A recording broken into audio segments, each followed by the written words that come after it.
ce matin, en introduisant ces moments, il a parlé de la grâce de Dieu. Et ce matin, j'aimerais prêcher sur la valeur de la grâce, si vous le voulez bien. Vous savez qu'on donne une valeur à toute chose. Parfois une valeur insignifiante, jusqu'à une valeur, on va dire, démesurée. La valeur qu'on donne aux choses dépend parfois des matériaux qui peuvent composer un objet, s'ils sont nobles, ou bien, j'allais dire, très courants. Parfois de l'auteur, c'est-à-dire que le même objet, mais qui a mis sa main dessus pour travailler, fait que d'un seul coup, le même objet peut prendre une valeur, ou à qui a appartenu cet objet, peut d'un seul coup prendre une valeur importante. La valeur de quelque chose dépend aussi de ce qu'on est prêt à investir pour l'acquérir. Et parfois, il y a des choses qui, pour vous, pour moi, n'ont absolument aucun intérêt, mais pour quelques personnes, ils sont prêts à tout mettre sur la table pour pouvoir l'avoir. Et on arrive à ce moment-là à ce qu'on appelle une démesure complète, le prix de la passion, ce qu'on appelle. C'est aussi, la valeur qu'on donne à quelque chose dépend aussi de la valeur qu'on lui accorde, on dirait sentimentale. Parfois, c'est un objet familial qui a une histoire, etc. Et on va dire, intrinsèquement, ça ne vaut rien. Mais pour vous, ça vaut quelque chose. Ça vaut quelque chose. Ainsi, par exemple, les cheveux de Napoléon Bonaparte, vous savez comment finissent nos cheveux, hein ? Un coup de balai. Personne ne se jette sur vos cheveux pour pouvoir en récupérer une mèche. Mais lui, ses cheveux, en tout cas quelques cheveux, se sont vendus à 2 400 €, par exemple. Ça fait cher le cheveu. Hein. Les chaussures d'Usain Bolt, vous savez, celles qui lui ont permis de courir à la vitesse du TGV, enfin j'exagère un peu, mais 16 000 €. Celles dans lesquelles il a transpiré, là, vous savez, voilà, je n'irai pas sentir, mais bref. 16 000 €. Dans le monde des gens de la caste à laquelle on n'appartient pas, il y a un jeu concernant quelques-uns qui est celle de collectionner des plaques d'immatriculation. Une plaque d'immatriculation, ça vaut quelques euros, on est d'accord ? Ça vous arrive de les faire de temps en temps ? Ça coûte quelques euros. Mais avec des inscriptions, on va dire, uniques, ce bout de ferraille tamponné avec des lettres et des chiffres peut valoir dans ce monde-là le fait d'avoir un caractère unique des centaines de milliers d'euros. Ainsi, la plaque VIP numéro 1, c'est très important dans ce monde-là, vous savez, Lego, 285 000 €. La valeur que l'on peut donner à une chose, pour vous, c'est insignifiant, mais pour des personnes, on est prêt. En tant que croyant, on va revenir sur terre, si vous voulez bien, et abandonner les cheveux et les plaques d'immatriculation. Mais quelle valeur accordons-nous à la grâce de Dieu ? Et j'aimerais qu'on fasse une lecture dans Tite chapitre 2 et les versets 11 à 14.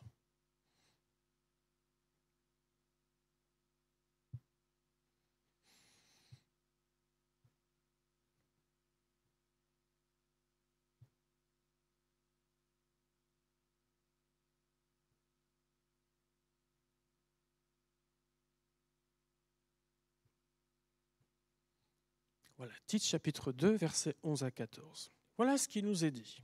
« Car la grâce de Dieu, source de salut pour tous les hommes, a été manifestée.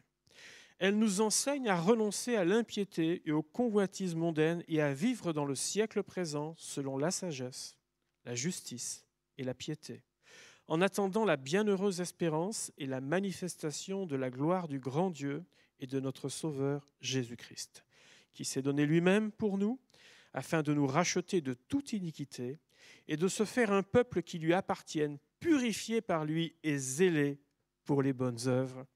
Amen. Amen. Vous savez que pour pouvoir donner une valeur à quelque chose, il faut pouvoir l'apprécier. Vous n'êtes peut-être pas amateur d'art, tout comme peut-être on a des amateurs d'art parmi nous. Et vous savez que pour vous, une sculpture peut-être, ou une peinture, vous dites, bon, ok, c'est une peinture, puis des fois on a quelques raccourcis en disant, ils se sont un peu fait plaisir, etc. Et un vrai amateur d'art va apprécier, va estimer, alors que pour vous, vous passerez à côté. Et pour pouvoir apprécier la grâce, on a besoin de comprendre la grâce. Si on veut pouvoir lui donner une valeur, il faut pouvoir savoir c'est quoi la grâce de Dieu. Qu'est-ce que l'on entend par grâce de Dieu? La grâce dépasse la définition simple que l'on peut en faire. Vous savez, la définition simple que vous trouverez, que j'allais dire tout le monde vous dira, c'est une faveur imméritée, et c'est vrai. C'est la définition simple. Mais si on s'en tient à ça, on pourrait dire, mais alors c'est un cadeau inattendu. Vous avez déjà eu un cadeau inattendu, vous n'avez rien demandé, mais quelqu'un dit, j'ai pensé à toi. C'est super, non? On est content de ça. Je dis, merci beaucoup. C'est peut-être une promotion inattendue, une bonne nouvelle inattendue. C'est peut-être une fête organisée en votre honneur sans que vous le sachiez. C'est vrai que ça fait plaisir.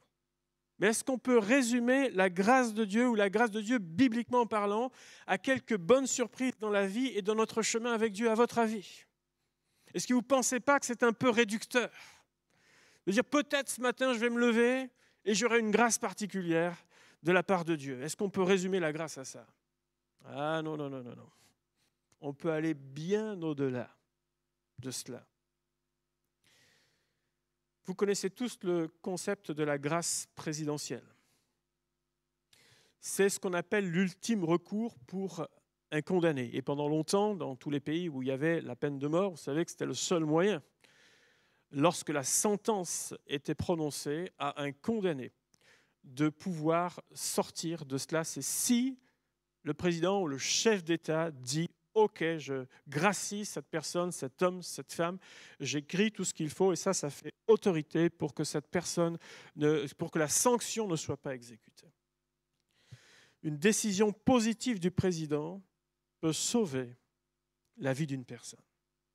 Et au début du XVIIIe siècle, aux États-Unis, un homme avait commis un meurtre et il a été condamné à mort pour cela. Et le président Jackson, qui était le président des États-Unis à cette époque, je ne sais pas si vous connaissez tous les présidents déjà qui ont été en fonction en France, dans notre pays, en tout cas dans ce pays-ci, mais en tout cas c'était donc à ce moment-là le président Jackson, il l'avait gracié. Il a accepté que cet homme ne soit pas condamné à la mort. Et cet homme-là a refusé la grâce présidentielle. Alors la Cour suprême des États-Unis a déclaré que la lettre du président ne possède aucun pouvoir d'acquittement, ou elle ne possède un pouvoir d'acquittement que sous réserve d'acceptation par la personne condamnée. Et cet homme a été exécuté. Voyez-vous, la grâce de Dieu, elle est conditionnelle. La grâce inconditionnelle, ou ce qu'on appelle aujourd'hui la fausse théologie de ce qu'on appelle l'hypergrâce, peut-être vous en avez entendu parler, vous en entendrez parler à un moment donné, s'appuie particulièrement sur un verset de l'Écriture, dans Romains 6, 14, qui dit que « Car le péché n'aura pas de domination sur vous, puisque vous n'êtes pas sous la loi, mais sous la grâce. » Et au nom de cela, la grâce de Dieu est ainsi définie comme étant si grande que nos péchés ont déjà été pardonnés. Il n'est donc pas nécessaire de les confesser et de se repentir. C'est ce qu'on appelle un chèque en blanc. Tout le monde aimerait un chèque en blanc ici. Ne vous inquiétez pas, je vais m'en occuper. Mettez la provision, je vais mettre ce qu'il faut. Mais est-ce que vous pensez un seul instant qu'à la lumière de l'Écriture, cette théorie tient la route? Il suffit de lire les versets en amont, à tête reposée, ou en aval de Romains chapitre 6 pour comprendre cette hérésie. Et c'est ce qu'on appelle changer la grâce en dissolution.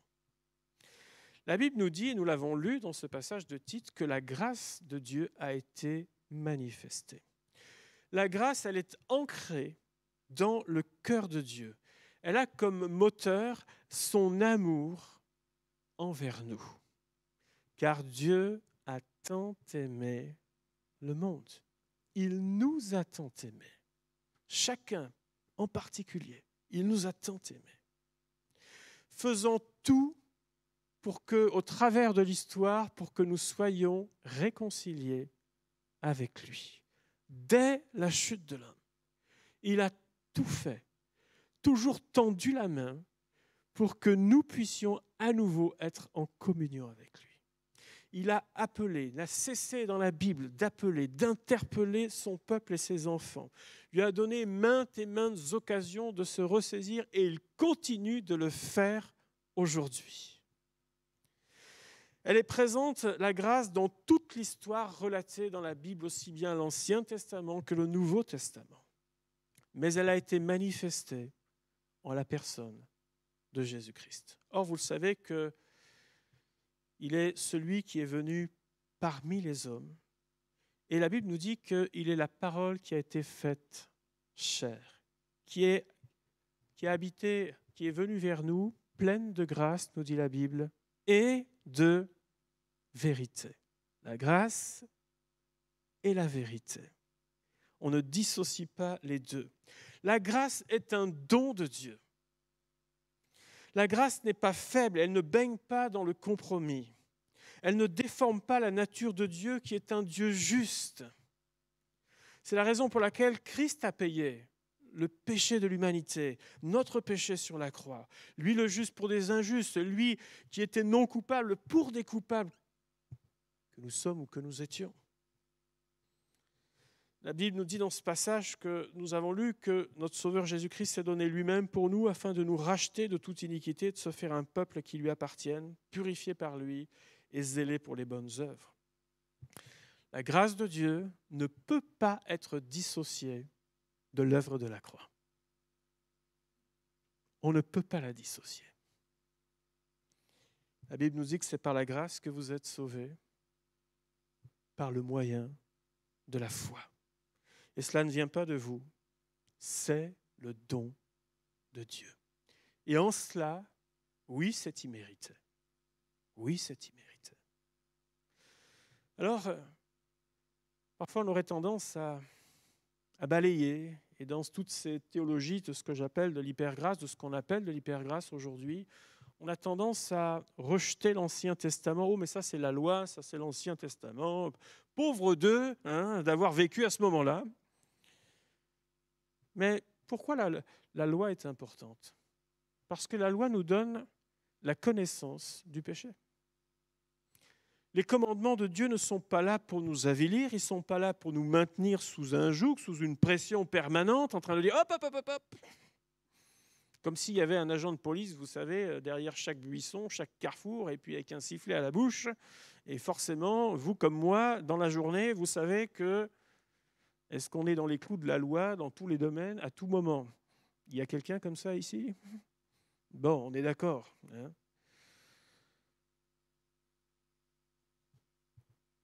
Mais elle est faite pour notre bien, mais aussi pour le bien des autres. Si je vais prendre un exemple très simple, vous allez me dire, mais dans les 10 commandements, par exemple, il est question de la convoitise à un moment donné. Vous allez me dire, la convoitise, ça me regarde moi après tout. Ça peut être très bien secret. Personne ne le sait, je convoite quelque chose, etc. Mais personne ne le sait, cette affaire. Dieu le sait, moi je le sais, mais voilà, on pourrait dire c'est moins méchant qu'autre chose. Mais la convoitise engendre quoi? Elle engendre de la jalousie. Elle engendre des propos mauvais. Elle peut aller jusqu'à engendrer le vol, voire même le meurtre pour quelque chose que l'on convoite. Et donc de quelque chose où on pourrait dire c'est juste une affaire de cœur pour moi. Par ricochet, on en arrive à quelque chose, à des drames, bien aimés.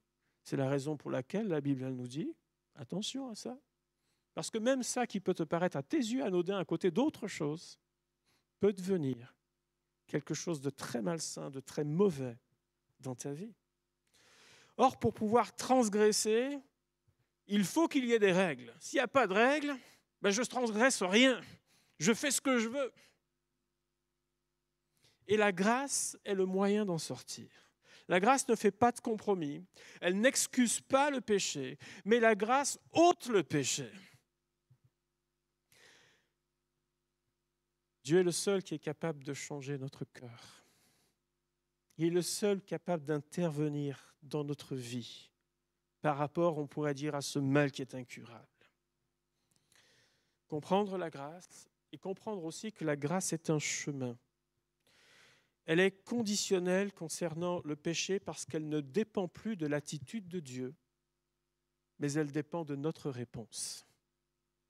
Elle dépend de ce que moi je vais apprécier vis-à-vis de cela. Elle dépend de la décision que je vais prendre. Soit je m'endurcis, soit je dis, c'est pas la peine après tout, Dieu me connaît, Dieu sait, etc. Ou alors je dis, Seigneur, j'ai besoin de ta grâce dans ma vie. La Bible nous dit qu'elle nous enseigne à renoncer à l'impiété, c'est-à-dire qu'elle nous accompagne tout au long de notre chemin. Ce n'est pas simplement un jour à la croix, j'ai confessé mes péchés, je suis devenu enfant de Dieu, mais elle nous enseigne, c'est-à-dire qu'elle nous accompagne tout au long de notre vie encore, à renoncer à l'impiété, aux convoitises mondaines et à vivre dans le siècle présent selon la sagesse, selon la justice et selon la piété. Pour vivre la grâce ou dans la grâce de Dieu, eh bien, il faut reconnaître sans cesse notre besoin de la grâce de Dieu. Ne nous privons pas de cette grâce merveilleuse de notre Seigneur. C'est Luther qui a dit que personne ne peut être bon à moins que la grâce de Dieu ne le rende premièrement bon. La recevoir au travers du pardon et bien sûr de la réconciliation en Jésus-Christ. Mais aussi, comme la Bible nous l'enseigne, marcher dans la grâce de notre Seigneur. Et marcher dans la grâce de notre Seigneur, ça signifie marcher de victoire en victoire. Et bien aimé, est-ce qu'il n'y a pas pour vous comme pour moi des domaines dans lesquels on a besoin de dire « Seigneur, ta grâce dans ma vie ». Parce que j'ai besoin que des domaines changent. J'ai besoin, Seigneur, que mon cœur soit encore transformé. Je suis encore en lutte avec ceci, avec cela. Mais Seigneur, tu es mon secours, tu es ma délivrance, tu es celui qui est capable encore, même après des années, de transformer un cœur que je ne suis pas capable de changer moi-même, malgré mes résolutions. Et je dirais toutes mes bonnes résolutions et tout ce que je peux prendre comme engagement. Seigneur, ta grâce. Seigneur, le travail du Saint-Esprit dans ma vie. L'apôtre Pierre dira de Pierre 3, 18, « Mais croissez dans la grâce et dans la connaissance de notre Seigneur Jésus-Christ. » Le chemin de la grâce nous aidera avec l'aide du Saint-Esprit à marcher en sécurité dans les voies de Dieu, mais aussi de façon à croître dans ces voies, de façon à ce que ce qui nous pose problème aujourd'hui ne nous pose plus problème demain, avec son aide. Seigneur Jésus, nous voulons lui dire encore ce matin, j'ai besoin de ta grâce. J'ai besoin de ton aide. J'ai besoin que tu me changes, Seigneur mon Dieu. Nos cœurs sont des cœurs qui sont en chantier permanent, n'est-ce pas? Et quand on pense, et vous le savez comme moi, quand on pense en avoir fini parfois avec quelque chose, et on se dit, c'est pas possible. Il faut que ça revienne. Qu'est-ce que j'ai pas fait là? Il faut que ça revienne. Seigneur, viens m'aider. Tu es mon secours. Tu es ma délivrance, Seigneur mon Dieu.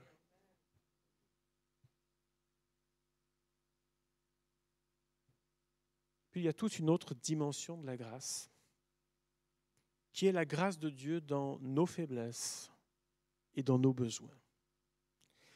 La grâce ne doit pas se résumer à un concept juste, mais la grâce se vit au quotidien.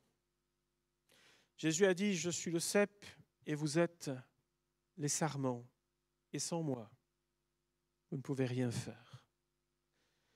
C'est ce secours de Dieu dans nos besoins, dans nos faiblesses. Et cette grâce qui est une vraie source d'espérance. Et nous trouvons cela dans Hébreux chapitre 4. On peut le lire ensemble si vous le voulez bien. Hébreux 4, verset 15 et verset 16. Voilà, je vous laisse le trouver. Ce n'est pas très loin de Tite. C'est juste quelques pages après. Hébreux 4, 15, 16.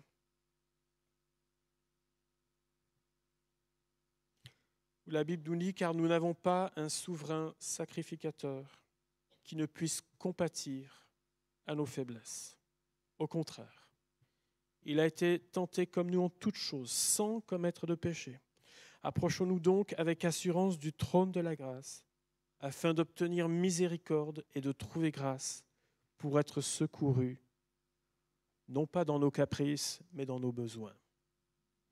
La vie fait qu'à tout moment de notre existence, il suffit parfois d'un appel téléphonique, parfois juste une feuille de papier avec les résultats de vos examens médicaux, juste une annonce concernant parfois votre famille, votre environnement, et en un instant, tout notre petit monde bascule.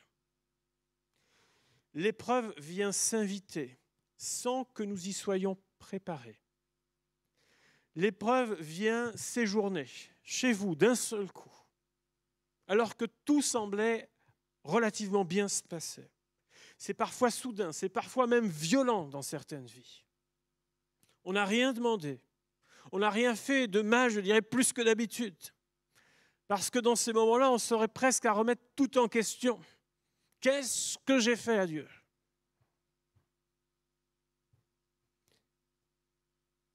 C'est un peu à l'image de tous ces gens, vous savez, qui sont victimes des catastrophes naturelles et nous envoyons des images régulièrement où en quelques minutes, leur maison est inondée. En quelques minutes, une tornade est passée et le travail presque de votre vie est balayé en quelques instants. On est juste sonné, parfois même sans force devant ce type de choses. Mais la Bible nous dit que nous avons un recours. La tempête peut souffler, mais j'ai quelqu'un qui sait. J'ai quelqu'un qui connaît. J'ai quelqu'un qui entend. J'ai quelqu'un auprès de qui je peux me confier. Et vous savez, je trouve que ce qui nous manque aujourd'hui, dès qu'il se passe quelque chose, on a tendance de plus en plus à organiser des chaînes de prière. Je ne dis pas que ce n'est pas bien, c'est très bien de le faire, c'est très bien qu'il y ait du soutien spirituel, et il en faut. Mais on a des fois l'impression que si plus de gens prient partout à travers la France, voire le monde, alors la chose va changer. Bien-aimés, je crois vraiment dans la prière des justes. Je crois aussi que quand le peuple de Dieu se mobilise, Dieu entend, je le crois, de tout mon cœur. Et je ne dis pas qu'il faut négliger ça. Je crois aussi que dans des temps d'appel, le Seigneur est capable de faire des choses extraordinaires.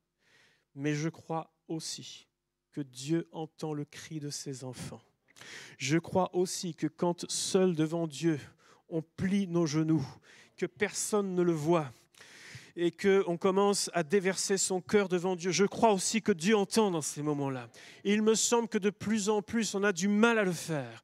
Il me semble que ce n'est plus un réflexe naturel. Or, bien-aimés, je vous invite à retrouver ce réflexe-là, de dire, Seigneur mon Dieu, tu es ma subsistance. Je n'ai pas besoin d'autre voix. J'ai besoin que tu entendes ma voix dans cet instant-là. J'ai besoin de saisir quelque chose avec toi. Peut-être as-tu besoin du conseil, de la sagesse de Dieu. Bien-aimé, tu peux recevoir dans ces moments-là un mot de Dieu qui va te permettre d'avancer. C'est auprès de Dieu que tu vas trouver la subsistance dans ta vie, bien-aimé. Vous savez, quand dans les évangiles, nous voyons ces gens qui parfois ont crié à Dieu. Et je ne dis pas que c'est simplement physiquement qu'il faut le faire, qu'il faut comme attirer l'attention, mais vous m'avez compris que l'important, c'est cette démarche d'aller au pied de Jésus. Et parfois, ça s'exprime par un cri. Parfois, ça s'exprime par le fait de tomber sur ses genoux. Parfois, ça s'exprime sur le fait de rester là devant Dieu. Cette importance-là. Vous savez, des gens qui parfois, même après des rencontres, des réunions, restent à leur place pendant un quart d'heure, 20 minutes, parce qu'ils ont besoin de ce temps-là avec Dieu. Quelque chose a touché leur cœur. Ils ne veulent pas repartir sans avoir cette certitude que quelque chose se soit passé dans leur vie vis-à-vis de ce qui est en train d'être. Et on voit Jésus s'arrêter et prendre du temps pour ces gens-là. Bien-aimé, Dieu entendra tes cris parce qu'il est cette personne qui sait et qui connaît.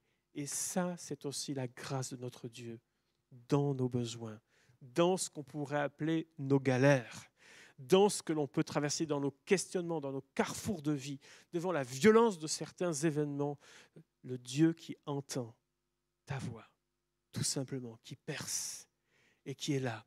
Et ce Dieu-là qui voit dans le secret te le rendra, nous dit la Bible. Ça, c'est aussi la dimension de la grâce de Dieu. Je pense que beaucoup, nous pouvons témoigner parmi nous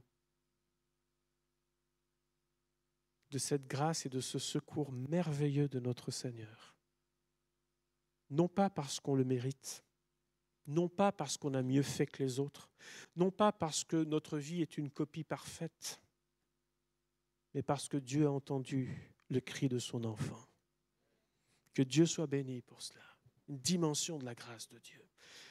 La compréhension et la valeur que nous accordons à la grâce nous permet de nous approcher, non pas d'être amoureux de la grâce, mais du donateur de la grâce. Elle nous plonge dans une vie de reconnaissance au lieu de l'insatisfaction permanente. Vous savez que c'est quelque chose qui caractérise notre siècle, l'insatisfaction permanente. L'enfant de Dieu, lui, il est reconnaissant. Il est reconnaissant pour toute chose. La grâce de Dieu nous accompagne tout au long de notre vie. Elle nous accompagne même dans le service. Ce matin, je ne développe pas, mais dans le service. Paul dira, non pas toutefois moi, mais la grâce de Dieu. Nous pouvons la négliger. Nous pouvons tenter de la tordre ou tout simplement l'accepter, telle que Dieu nous l'a donnée.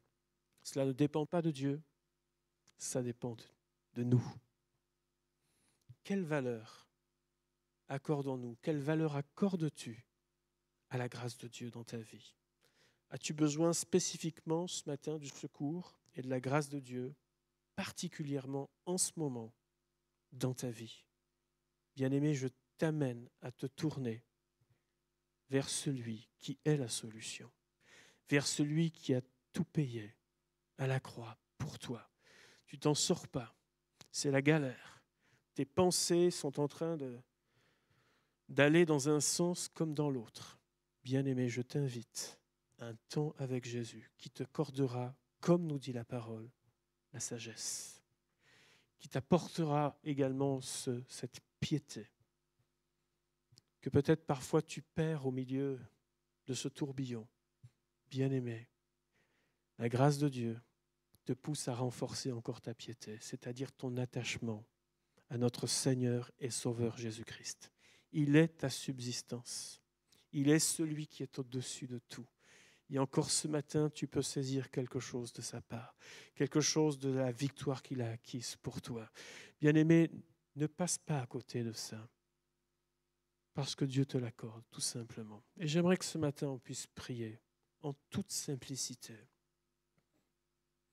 Si quelqu'un a besoin particulièrement, dans son combat de vie actuellement, de la grâce de notre Seigneur Jésus-Christ, je vous inviterai juste à lever la main et j'aimerais prier avec vous ce matin, tout simplement. Vous pouvez baisser vos mains au fur et à mesure, mais Seigneur, ta grâce, et ta grâce seule encore ce matin.